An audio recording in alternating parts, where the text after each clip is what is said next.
Hello everyone! It is another day, another ganap na naman. Katapos lang ng ating presentation sa aming final defense.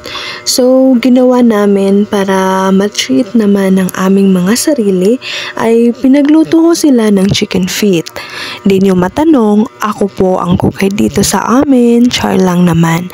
So, iyon na nga. Dahil sa mga stress na aming naramdaman, parang kailangan na namin i-release ang mga damdaming kailangang ilabas. Dahil nga hanggang drawing lang lagi ang aming plano, kaya nagluto na lang kami dito sa boarding house kung saan ang dami ng memorya na naganap dito sa aming boarding house. I'm sure kapag lilisanin na namin itong bahay na ito kung saan dito mas nakilala namin ng isa't isa. Dahil nga sa higit 1 taon naming online class at kaming magkaklase ay bihira lang magsama-sama at hindi lubos ang kilala ang isa't isa dahil nga mahiyain ang ilan at isa na ako doon. Char lang. So, actually, 9 lamang kami na natira sa aming batch. Dahil ang iba ay nasa ibang course na and yung iba naman ay nag-transfer. So, itong mga ngiting ito na inyong nakikita, I'm sure ito ang aking may miss dahil ilang months na lang ang aming pagsasamahan at tuluyan na kaming maghihiwalay. How sad naman. And maghahanap na ng trabaho, syempre para makabawi sa mga pamilya, mga magulang namin na naghirap para kami makapagtapos. And also, di ko alam, di ko sure, yung iba baka mag-asawa na, char lang.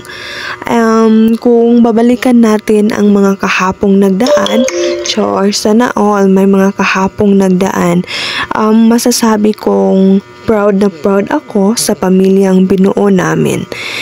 Iba-iba man kami ng pinanggalingan, pero dama ko ang mga pagmamahal sa aming batch. Motto nga namin, pumasok tayong magkakasama, syempre lalabas din tayong magkakasama.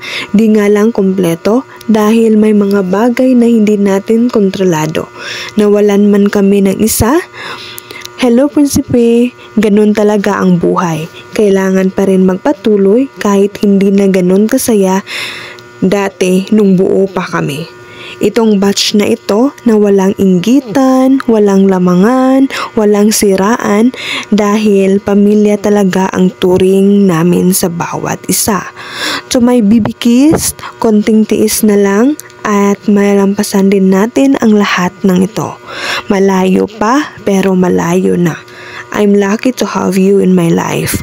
This friendship I will always treasured, hoping that you will never change no matter how grateful you are in the future.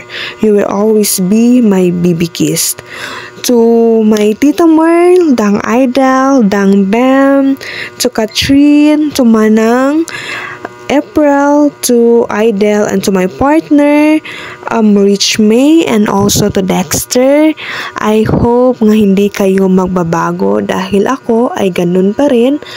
And hopefully, ay maging buo pa rin tayo kahit I'm sure marami yung magiging successful sa inyo, sa atin in the future.